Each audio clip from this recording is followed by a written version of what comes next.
주님 안에 행복한 날이 되기를 소망합니다. 우리 가운데 소망이 되신 하나님, 우리 이 시간 힘차게 찬양하시면서 우리 카페 함께 나가도록 하겠습니다.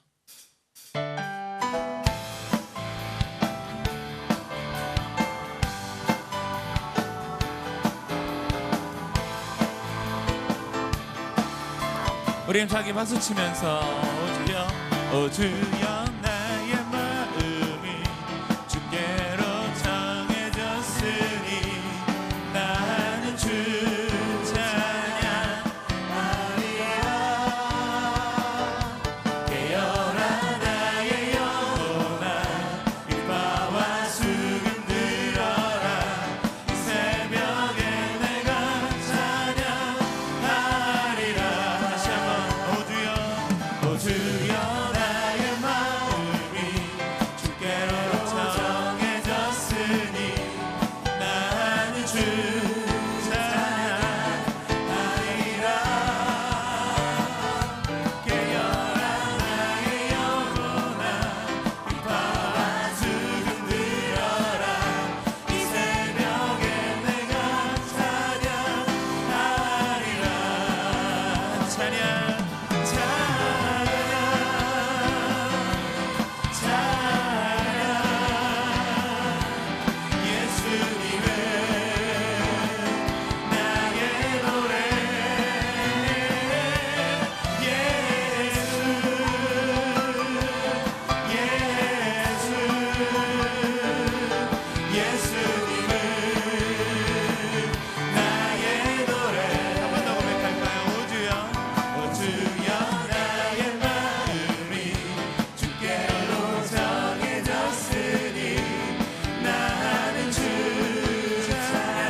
신실한 사랑, 우리를 향한 그 크신 사랑, 우리가 함께 높이며 주를 찬양해. 할렐루야, 할렐루야, 하나님께 영광. 다시 한번 고백할까요? 그리 안에 하실지라도, 그리 안에 하실지라도 감사해요, 감사해요. 주님 뜻을 믿기 때문이죠. 다시 한번 믿음으로. 그리 아니하실지라도, 그리 아니하실지라도 사랑해요, 사랑해요. 합력해서 선을 이루어요. 함께 언제나 나를 향한 신실한 사랑,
위대하시고 합당하신 하나님 앞에 감사의 박수를 함께 한번 누르시겠습니다. 우리 옆 사람에게 믿음을 이렇게 선포합니다. 하나님이 당신의 소망이십니다. 하나님이 당신의 소망이십니다. 이렇게도 고백하겠습니다. 하나님이 당신의 피난처 되십니다. 아멘. 우리 그 믿음으로 함께 고백하겠습니다.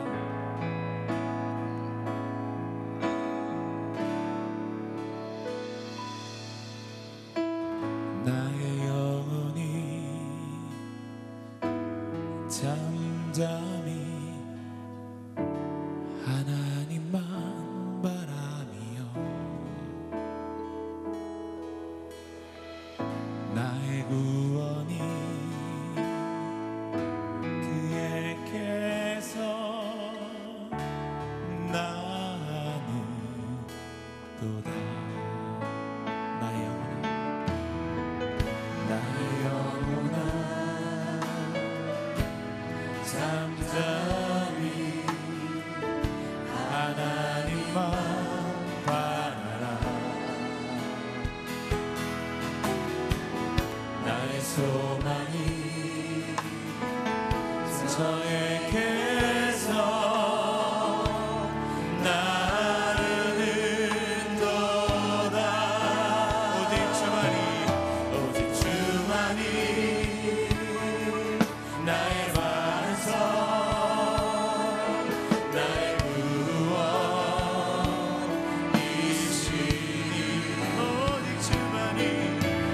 주만이 나의 산성 내가 요동치 아니하리.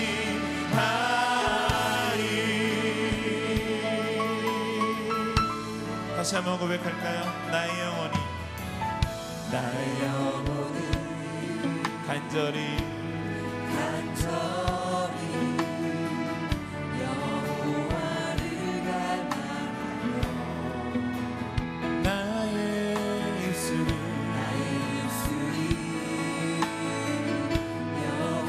여호와를 찬양하리. 나의 영혼이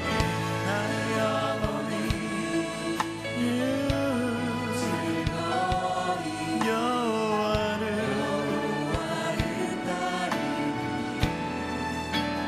나의 평생에 여호와를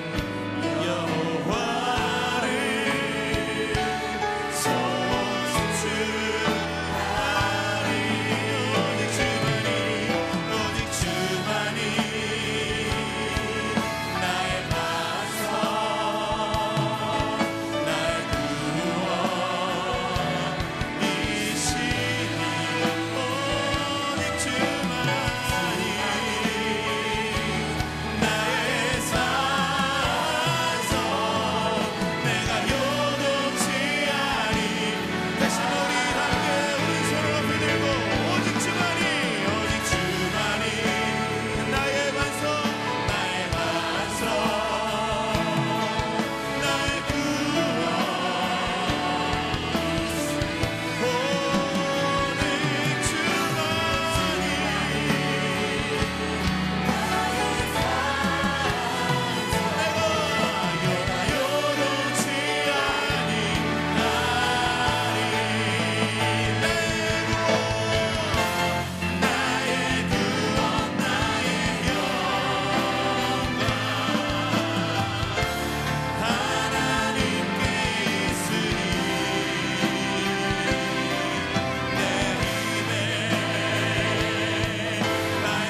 들고 주님을 찬양. 우리 주님을 찬양해. 주님을 찬양, 주님을 찬양. 우리 주님을 찬양. 우리 여러분들의 목소리로 주님을 찬양. 주님을 찬양, 주님을 찬양. 우리 주님을 찬양. 다시 한번 주님을 찬양, 주님을 찬양, 주님을 찬양. 우리 주님을 찬양해. 할렐루야. 우리 찬양을 받으시기 앞다가시 주님 앞에 감사와 찬양의 박수를 함께 누르시겠습니다.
자, 나라가 임하시오며라는 이 구절, 이 구절이 과연 어떤 뜻일까?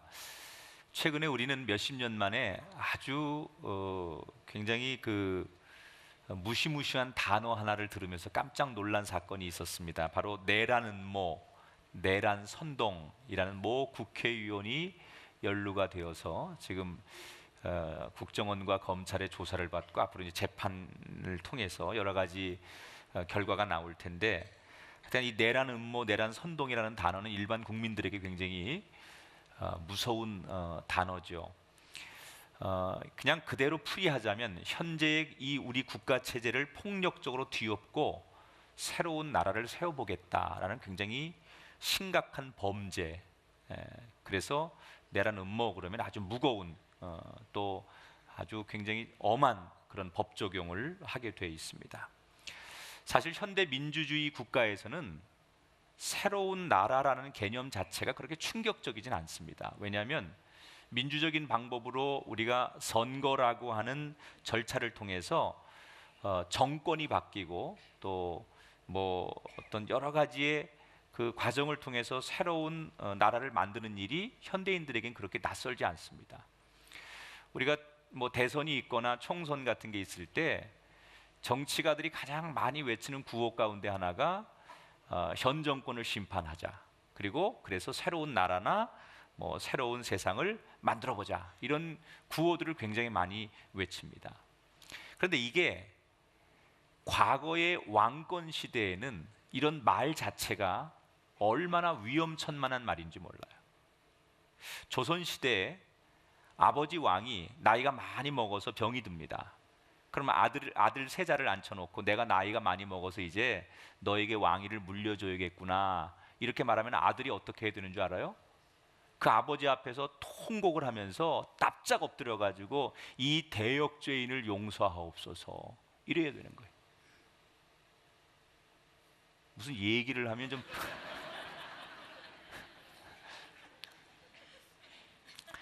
절대 왕권주의 시대에는 한 왕이 통치하는 그 나라가 왕의 나라이기 때문에 새로운 나라를 뭐 꿈꾸거나 그런 얘기를 한다는 자체가 대역죄인이 되는 거죠. 지금 예수님께서 우리에게 이렇게 기도하라라고 가르쳐 주시면서 새로운 나라가 임하기를 기도해라. 여러분, 예수님 당시에는 로마의 황제는 단순히 왕이 아니에요. 로마 사람들과 그 시대 사람들에게 신으로 추앙받던 사람이에요. 그 무시무시한 로마 황제 앞에서 예수님이 우리에게 위험천만한 기도를 가르치시면서 이렇게 기도하라는 거예요. 새로운 나라가 임하기를 기도해라. 도대체 예수님은 왜 이렇게 대역죄인으로 몰려서 죽을 수밖에 없는 그 위험천만한 기도를 우리에게 가르쳐 주신 걸까? 예수님께서는 우리에게 새로운 나라가 필요하다라고 말씀하셨어요. 그 새로운 나라는 하나님이 다스리는, 하나님이 왕된 나라를 말하는 거예요. 하나님이 왕이시고 하나님이 다스리는 나라. 예수님께서 하나님 나라를 이렇게 강조하셨던 이유가 분명한 게 한 가지 있는데, 예수님이 생각할 때는 하나님의 나라가 세워져야만 이 세상의 모든 문제들이 해결될 수 있다는 거예요. 복의 근원이신 하나님께서 왕이 되셔서 다스리는 나라가 세워져야만 우리 모두가 진정으로 행복해질 수 있다는 거예요. 그러니까 새로운 나라가 임하기를 기도하라라고 하는 것은 하나님을 위해서가 아니라 바로 우리의 행복을 위해서 이렇게 기도하라라고 가르치신 거예요. 자, 그런데 예수님이 이렇게 가르쳐 주신 당신의 나라가 임하시옵소서라는 이 기도를 현대인들은 그렇게 좋아하지 않아요. 이 기도를 그렇게 현대인들이 선뜻 받아들이려고 하지 않아요. 왜 그럴까요? 이 현대인들은 과학기술 문명이 진정한 행복을 나에게 줄 수 있다고 믿습니다. 하나님의 나라가 임하는 것 대신 이 땅에 과학기술 문명이 행복한 나라를 세워줄 수 있을 거라고 믿습니다. 앞으로 비약적으로 발전하는 이 현대 과학기술 문명이 인간의 수명을 계속 늘려줄 거로 믿고 있죠. 과학 기술 문명이 우리 인간이 가지고 있는 근본적인 환경의 문제, 자원의 문제 이런 것들도 깨끗하게 해결해 줄 것이라고 인간들은 믿고 있습니다. 그래서 새로운 하나님의 나라를 꿈꾸기보다는 오히려 현대 과학 기술 문명이 탄생시킬 지상 낙원 테크노피아를 현대인들은 꿈꾸고 있습니다. 그런데 여러분, 현대인들이 꿈꾸는 이 테크노피아가 우리의 기대와는 얼마나 많이 다른지, 모순되고 있는지 오히려 이 과학의 시대에 그것을 많이 증명하고 있습니다. 그 대표적인 예가 일본의 후쿠시마 원전 사고가 불러일으키고 있는 방사능 공포예요. 현대 과학기술 문명이 인류를 행복하게 해주는 게 아니라 오히려 인류를 위협해서 대재앙을 낳고 있을 뿐만 아니라 미래에 대한 과학적인 예측이 완전히 빗나가게 하고 있다. 제가 최근에 흥미로운 두 가지의 정보를 얻었어요. 첫 번째는 지난 9월 4일 영국의 캠브리지 대학의 몰리 폭스라고 하는 박사가 발표한 논문에 이런 글이 실렸습니다. 지나치게 깨끗한 위생 환경이 그런 곳에 사는 사람들이 오히려 치매를 증가시킬 수 있다라는 연구 결과예요.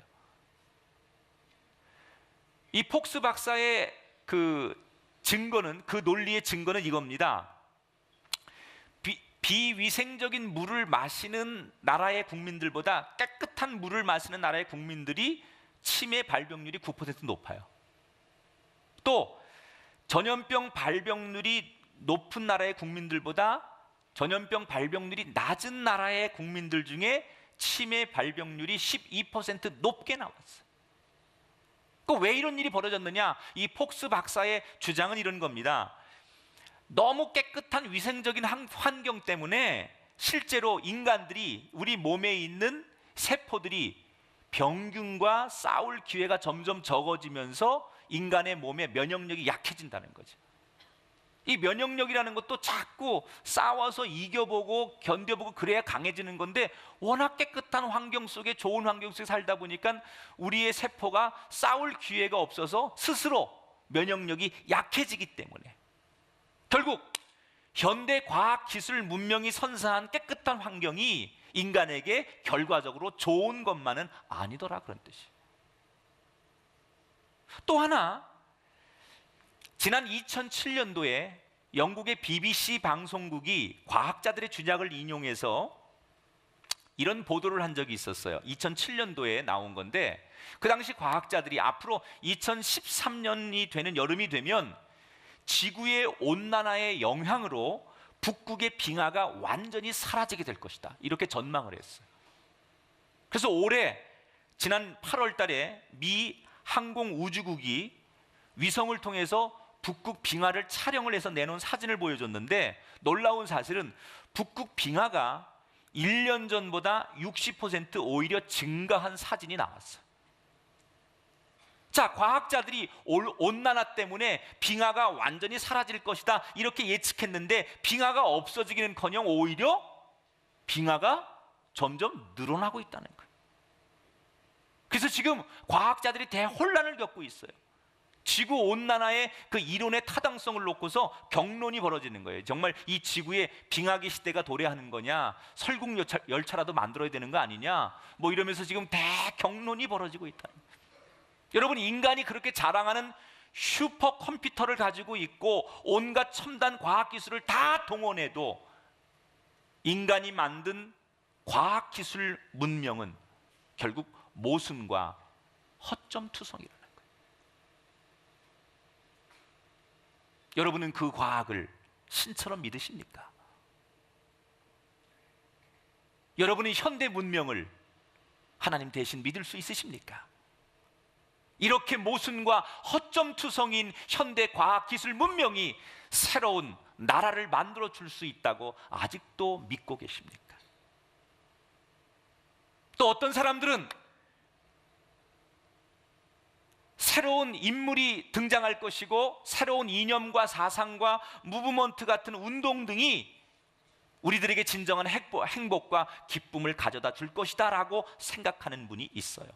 그러나 여러분, 이것도 이미 역사가 증명하고 있습니다. 인류 역사에 어떠한 위인과 사상과 집단도 인류에게 참 기쁨과 안식과 만족을 준 적이 없어요. 그 대표적인 게 여러분 공산주의입니다. 원래 공산주의는 모든 사람에게 평등하고 행복하게 사는 사회를 꿈꾸는 게 공산주의예요. 공평하게 모든 사람이 똑같이 나눌 수 있게 해주겠다. 이게 공산주의 이론이에요. 그러나 이 공산주의는 결국 가장 두렵고 불행하고 억압적인 사회를 만들어냈고, 대부분의 공산주의 국가들은 자기 모순에 빠져서 스스로 무너지고 말았습니다. 우리가 알아야 될 게 있어요. 이 세상에 대해서 과도하게 지나치게 기대하거나 환상을 품어서는 안 된다는 거예요. 여러분, 이 세상에 그 어떤 것도 하나님 나라를 대신해서 우리에게 행복과 만족을 줄 수 없다는 거예요. 그래서 우리는 속으면 안 됩니다. 이 세상이 선전하고 주장하는 행복과 기쁨에 한계가 있다는 것을 알기 때문에 우리는 그런 말에 쉽게 넘어가는 사람이 되면 안 된다는 거예요. 자, 그런데 오늘 이 주기도문에 보면 흥미로운 사실 하나를 발견하게 되는데, 예수님께서 제자들에게 하나님의 나라를 너희가 세워라 이렇게 지시하지 않아요. 하나님의 나라를 너희가 만들어봐라 이렇게 말하지 않아요. 뭐라고요? 하나님의 나라가 오게 하소서라고 기도해라. 이 말은 인간의 지혜나 인간의 힘으로 세울 수 있는 나라가 하나님 나라가 아니라는 거예요. 하나님께서 우리에게 보내주셔야만, 하나님께서 우리에게 선물을 주셔야만 세워지는 나라가 하나님의 나라라는 거예요. 인간이 아무리 똑똑하고 지식과 지혜와 능력과 과학 문명을 가지고 해서 하나님의 나라를 만들고 세울 수 있는 게 아니라는 거예요. 하나님이 허락하실 때, 보내주실 때, 선물로 임할 때 하나님의 나라가 우리에게 임한다는 거예요. 이제 우리는 세상에 나가서 하나님 나라 대신에 참 행복과 기쁨을 줄 수 있다고 떠들어대는 이 세상의 과학기술 맹신주의나 무신론적인 사상이나 그런 집단에 대해서 우리 그리스도인들은, 적어도 이 주기도문을 오늘 제대로 배운 사람들은 그런 세상을 향하여 아닙니다. 하나님 나라 대신에 이 세상의 어떤 것도 하나님의 나라에서 주는 기쁨과 만족을 줄 수 없습니다라고 노라고 외칠 수 있는 그리스도인이 되어야 할 줄 믿습니다. 또 반대로 이 세상이 고통과 절망이 많기 때문에 추악한 현실을 바라보면서 이 세상 인간에겐 더 이상 희망이 없다고 주장하는 비관주의적인 태도에도 우리는 분명히 아닙니다라고 말할 수 있어야 돼요. 왜? 먹구름이 태양을 잠시는 가릴 수 있어도 그 먹구름이 본질적으로 태양 자체를 사라지게 만들 수는 없는 거예요. 이 세상이 우리가 볼 때는 온갖 불의와 부정과 고통과 재앙, 이런 것들로 가득하게 판치는 것 같아도 우리가 기대하고 소망하는 하나님 나라를 이 땅의 부정과 불의가 결코 막을 수 없다는 거예요. 어떤 상황에도 우린 절망할 필요 없어요. 하나님의 나라가 우리에게 임하기를 기도하는 사람에게, 하나님이 은혜를 선물로 주시는 사람에게, 하나님의 나라가 그 사람, 그 가정, 그 공동체 속에 임하면 세상이 줄 수 없는 진정한 기쁨과 평강과 은총이 하나님의 나라가 임하는 그곳에 임할 줄 믿습니다. 새로운 나라가 오기를 기도하라 라고 하는 이 예수님의 이 기도를 우리가 지금 우리의 사는 세상에서 상식적으로 이야기하면, 새로운 나라를 만들려면 몇 가지의 전제 조건이 있어야 돼요. 내전이 일어나거나 혁명이 일어나거나 외국과의 전쟁을 통해서 마침내 기존의 정권이 무너졌을 때만 새로운 나라가 세워지는 거예요. 자, 그런 만약에 내전, 혁명, 전쟁을 통해서 새로운 나라가 세워지면 기존의 국민들은 심각한 경제적 충격을 받게 됩니다. 생필품이 모자라거나 아니면 사회 기반 시설들이 파괴되거나 일자리들이 사라지기 때문도 그렇지만 제일 중요한 이유는 가치 체계가 무너집니다. 새로운 나라가 쓰게 되면 반드시 혼란이 겪는 것 중에 하나가 기존에 중요하게 생각했던 가치가 새로운 나라에서는 별로 중요하지 않고 이것들이 다 없어져 버리기 때문에 가치 체계의 변화가 생겨요. 특히 대표적인 게 뭐냐면 화폐 가치가 급격하게 달라집니다. 우리나라가 근대 사회에서 몇 번의 화폐 개혁을 단행하죠. 1950년대 6.25 전쟁이 일어나자 곧바로 이승만 화폐 개혁을 단행합니다. 그 당시 우리 한국은 조선은행이 화폐를 발행하고 있었는데 북한군이 이 조선은행을 지배하게 되죠. 그래서 이 북한군의 여러 가지 소행들 때문에 혼란이 겪어질 것이 분명해서 한국 그 정부에서 급하게 한국은행을 만들어서 화폐 개혁을 전쟁 중에 단행하게 됩니다. 그리고 다시 1953년도 전쟁이 끝난 다음에 또다시 화폐 개혁이 단행이 되죠. 이때 화폐 가치가 무려 100분의 1로 줄어듭니다. 100원짜리가 있었는데 화폐 개혁이 딱 단행되고 나서 이게 1원으로 급락하는 거예요. 그리고 5.16 군사혁명이 일어난 다음해인 1962년도에 다시 화폐 개혁이 단행되는데 기존의 화폐 가치가 이때도 10분의 1로 낮아지게 됩니다.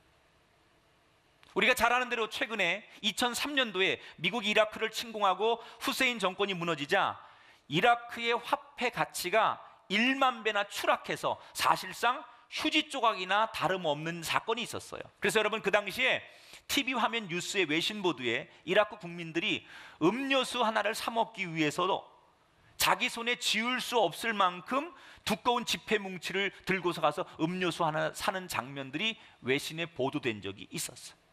또 옛날 정권에서는 이게 다 값어치 있는 화폐였고 쓸 수 있는 통용될 수 있는 거였지만 새로운 나라가 들어서면서 가치가 완전히 변하고 이게 무용지물인 것처럼 돼버리는 거예요. 여러분, 우리에게 하나님의 나라가 우리 삶에 찾아오면 우리의 가치 체계가 급속도로 바뀔 수밖에 없어요.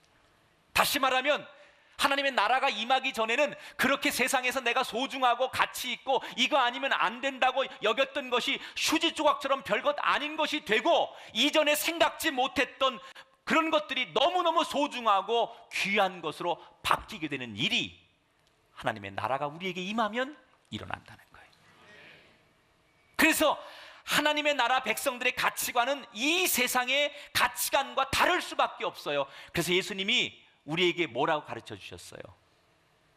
심령이 가난한 자는 복이 있나니 애통하는 자 복이 있고 온유한 자 복이 있고 의에 줄이는 자가 목이 마른 자가 복이 있고 마음이 청결한 자 국률한 자 의를 위하여 박해를 받는 자. 세상에서는 손가락질을 받고 조롱받는 비웃음거리의 사람들이 하나님 나라에서는 가장 우대받는 사람들이 될 수 있다라고 말씀하셨어요. 이렇게 이전의 가치관이 완전히 새로 바뀐 뒤집히는 경험을 한 사람이 대표적인 사람이 사도 바울이에요. 여러분, 사도 바울이 누굽니까?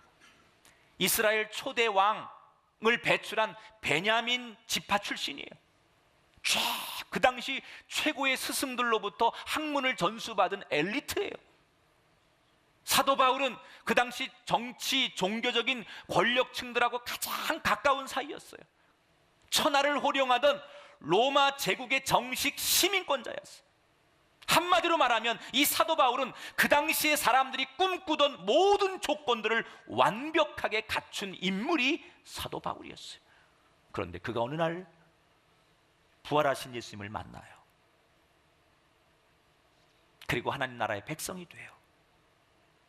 다시 말하면 그에게 하나님 나라가 임하는 순간 그렇게 그가 중요하게 여겼고 그가 그렇게 자랑했던 세상의 모든 화려한 스펙이 그에게 아무런 의미가 없어졌어요. 그래서 그는 스스로 이렇게 고백합니다. 무엇이든지 내게 유익하던 것을 모든 것을 해로 여김은 내 주 그리스도 예수를 아는 지식이 가장 고상하기 때문이라. 내가 그를 위하여 모든 것을 잃어버리고 배설물로 여김은 그리스도를 얻고 그 안에서 발견되려 함이니라.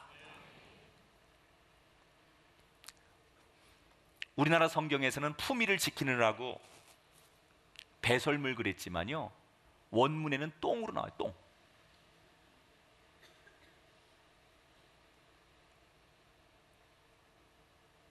여러분, 저는 정말 우리의 믿음이, 우리가 주기도문을 수없이 고백하면서 당신의 나라가 임하시옵소서라고 기도하는 우리 가운데 이 세상의 자랑거리가 똥과 같이 별 볼 일 없는 그런 불과함을 깨닫게 되고 고백하는 우리가 되기를 주 이름으로 축원합니다.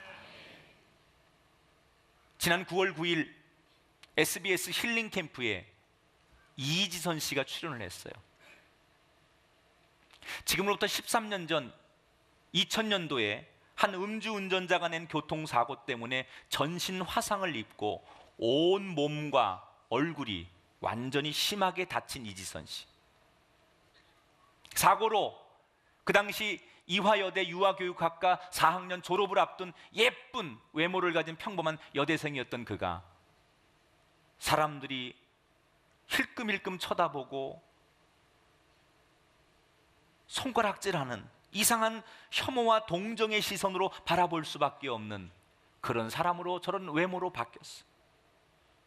나는 살면 안 되는가 보다, 내 미래가 있을까, 그래서 스스로 자살도 생각해 본 적이 있었던 그녀.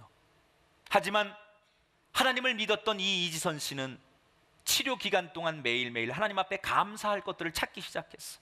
그리고 어느 날 드디어 손가락이 다 잘려서 무뎌진 이 손가락 마디로 뭔가 그 손가락 마디를 가지고도 자기가 문고리를 열 수 있다는 게 감사하고, 아직도 내 스스로 화장실을 다닐 수 있다는 게 감사하고, 이렇게 감사거리를 하나하나 찾기 시작하다 보니까 자신의 삶이 바뀌기 시작했어. 그리고는 그는 생각합니다. 세상에 몸이 아픈 사람만 있는 것이 아니라 마음이 아픈 사람들도 있는데 내가 그들을 도와주고 싶다라는 소원이 그 안에 생기기 시작했어. 그래서 자신의 이야기를 담은 책을 쓰고 2004년도부터 미국으로 건너가서 보스턴 대학교, 컬럼비아 대학교에서 공부를 하고 지금 세계적인 명문 대학 UCLA에서 사회복지학 박사 과정을 밟고 있어요. 그동안 13년 동안 40번이 넘는 대수술과 재활 치료를 했지만 TV에 비춰진 그녀의 얼굴은 여전히 과거의 상처를 고스란히 보여주고 있어요. 그런데 외모는 망가졌지만 그녀의 인생과 그녀의 마음은 완전히 바뀌었어요. 자신의 고통과 슬픔에 대해서 그녀는 TV에 출연해서 어떤 누구보다도 너무나 당당하게 자기 이야기를 해요. 이렇게 고백해요. 제가 감동받았던 것은 MC들에게 이렇게 말하는 거예요. 내가 길을 다니면 사람들이 나를 힐끔힐끔 쳐다보고 수군거리고 주변에 따가운 시선을 내가 느낍니다. 그런데 자기는 그렇게 해석한대요. 내가 연예인이기 때문에, 내가 특별하기 때문에 나를 저렇게 보는 거야. 연예인들 보면 어머 김학중이야 김학중 이러잖아요. 안 그래요? 그러는 것처럼 자기를 쳐다보는 거를 사람들이 이렇게 쳐다보는 게 마치 연예인을 쳐다보는 것 같다, 자기 그렇게 해석한다는 거예요. 그러면서 연예인과 자기의 공통점이 있다는 거예요. 첫째, 식당을 마음대로 못 가는 거, 내 이름으로 팬카페가 있는 거, 대중교통을 이용하는 게 쉽지 않은 거. 그러니까는 거기 힐링 캠프 MC들이 막 손뼉을 치면서 맞다 그렇게 맞장구를 쳐줍니다. 이 힐링 캠프에 나오는 자체가 특 A급 연예인이다. 여기 아무나 못 나온다. 여기는 A급 연예인만 나온다. 근래에 우리 프로그램에 A급 출연자가 없었는데 뭐 국민 첫사랑 그 수지 정도가 A급이었는데 거기에 맞먹는 사람이 이지선 씨다, 이렇게 얘기를 했더니 이지선 씨가 어떻게 대받아치느냐, 수지는 국민 첫사랑, 자기는 국민 화상, 이렇게 태담하게 반응을. MC 이경규 씨가 화상을 당한 후에 달라진 점이 뭐냐 이렇게 직급히 질문을 합니다. 그랬더니 아주 웃으면서 눈썹이 없어서 땀줄기가 눈 속으로 잘 흘러들어가고 귓바퀴가 없어서 머리를 감으면 귀 속으로 물줄기가 흘러들어가요 라고 너무 아무렇지도 않게 대답을 합니다. 마지막 질문에 우리의 가슴을 뭉클하게 하죠. 지금까지 가장 행복했던 순간이 언제입니까? 라고 했더니 기다렸다는 듯이 지금이요 라고 대답하는 너무나 당당한 그녀. 사고로 잃어버린 것들보다 얻은 것이 더 많다고 말하는 그녀. 도대체 그런 끔찍하고 고통스럽고 가장 처참한 불행을 겪었던 그녀가 이렇게 당당하고 행복해진 이유가 뭘까요? 그것은 그녀의 가치관이 송두리째 바뀌었기 때문입니다.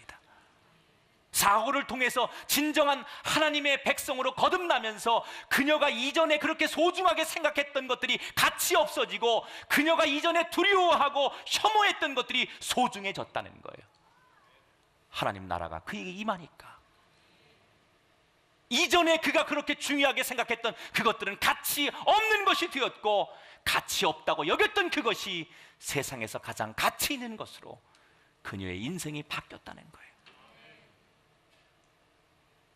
오늘 이 예배에 참석하신 우리 사랑하는 성도 여러분, 여러분 정말 행복해지길 원하십니까? 부유해지길 원하십니까? 그렇다면 이 시간 여러분 인생 통장의 잔고를 한번 점검해 보십시오. 여러분 인생 통장 잔고에 무엇이 채워져 있습니까? 아니, 무엇을 채우길 원하십니까? 재물, 외모, 학벌, 인맥, 지위, 이런 것들은 하나님 나라가 임하면 똥에 불과해요. 적어도 여러분이 정말 남은 인생 행복하고 가치 있는 인생이 되려면 하나님 나라에서 진정 가치 있는 것, 그것으로 여러분의 인생의 통장 잔고가 채워져 있을 때 우린 하나님 나라가 임할 때 가장 행복한 사람이 될 수 있을 것입니다. 그런 것들로 우리 인생의 잔고를 채워보라는 거예요. 그러면 하나님의 나라는 언제 오는 걸까? 예수님 당시 2000년 전에도 바리새인들이 예수님께 똑같은 질문을 했어요. 하나님 나라는 언제 옵니까? 누가복음 17장 20절, 하나님 나라가 어느 때 임하니까? 그랬더니 예수님께서 대답하시길, 하나님의 나라는 볼 수 있게 임하는 것이 아니요 또 여기 있다 저기 있다 못하리니 하나님의 나라는, 따라합시다, 너희 안에 있느니라. 하나님의 나라는 너희 안에 있느니라. 이 말씀은 하나님의 나라가 인간의 감각, 시간과 공간을 뛰어넘는 이 세상의 나라들과는 차원이 완전히 다른 나라임을 의미하는 거예요. 그런데 중요한 것은 그런 하나님의 나라가 이 세상 마지막 날에 세워지는 것이 아니라 지금 현재 하나님의 백성들이 이 땅에서 경험해야 될 나라가 하나님의 나라라고 예수님 말씀하셨어요. 어떻게 해야만 그런 놀라운 하나님의 나라를 우리가 지금 우리의 인생 속에서 맛보고 경험할 수 있을까? 그 비결은 성령님께서 임하셔서 우리의 삶 속에 살아 역사하시면 되는 거예요. 여러분, 성령께서는 우리를 이 세상의 온갖 얽매임과 악과 죄의 유혹으로부터 건져내십니다. 로마서 8장 2절을 같이 읽어보겠습니다. 시작. 그리스도 예수 안에 있는 생명의 성령의 범이 죄와 사망의 법에서 너를 해방하였습니다.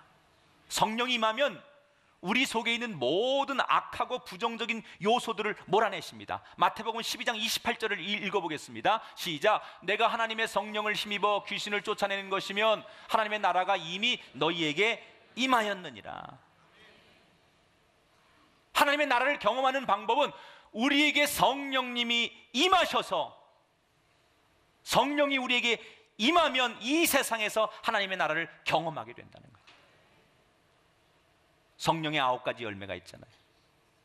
그래서 그 성령의 9가지 열매가 우리 안에서 성령이 임하면 여러 가지의 문제를 치유하고 우리를 회복하게 하고 자유롭게 되는 경험을 하게 되는 거예요. 그러니까 정말 성령이 임하면 내 조건과 환경과 주어진 여건에 상관없이 성령이 임하면 내 모든 불의했고 불행했던 조건들을 성령이 치유하게 해서 나를 가장 화평 가운데, 평강 가운데, 샬롬 가운데 성령이 만들어 주신다는 거예요. 저는 여러분에게 이런 하나님의 나라가 임하게 되길 바랍니다. 세상 사람들 같으면 오늘을 못 넘길 만큼, 숨이 넘어갈 만큼 지금 불안하고 억울하고 못 살겠다고 이리 뛰고 저리 뛰고 펄펄 뛰어야 될 그 문제 앞에서 성령이 임해서 하나님의 나라가 통치하는 사람에게는 오늘 밤도 마치 베드로가 내일이면 사형을 당해야 되지만 그 쇠사슬에 묶였어도 편안하게 잠을 잤던 것처럼 성령이 임하고 하나님의 나라가 임하는 사람에게 하나님의 나라의 평화가 임하여 질 줄 믿습니다. 오늘 이 자리에 허무하신 분 계십니까? 인생의 의욕을 잃고 상심하시는 분 계십니까? 엄청난 실패 때문에 감히 얼굴 들고 살 자신이 없어서 수치감을 느끼시는 분이 계십니까? 누구 때문에 내 인생이 이렇게 되었다고 절망과 분노에 빠져 계신 분이 계십니까? 심각한 질병 때문에 좌절하고 계신 분이 계십니까? 여러 가지 문제 때문에 어려움 속에 고개를 떨고 계신 분이 계십니까? 여러분의 가정과 일터와 자녀의 위기가 닥쳐서 어려움을 당하고 계신 분이 계십니까? 여러분의 미래가 보이지 않는 분들이 계십니까? 그런 분들에게 축원합니다. 하나님의 나라가 임할지어다. 오늘 이 말씀 가운데 여러분에게 성령이 가득 부어주셔서 그런 불안하고 걱정되고 용서되지 않는 내 감정을 성령이 다스리셔서 문제는 해결되지 않았지만 내 조건은 여전히 똑같지만 성령이 임하고 그 성령을 통하여 하나님의 나라를 경험케 되므로 세상이 줄 수 없는 평화를 누리는, 그게 교회 나오는 이유예요. 그게 여러분이 이 자리에 앉아 있어야 될 이유예요.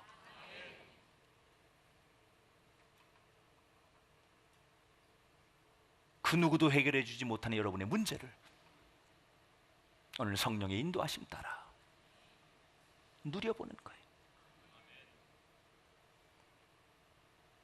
사랑하는 여러분, 이제 적어도 우리가 이 주기도문을 제대로 고백하는 분들이라면 당신의 나라가 임하기를, 당신의 나라가 우리 가운데 임하기를 기도하는 여러분이라면 우리 한 가지 결심해야 돼요.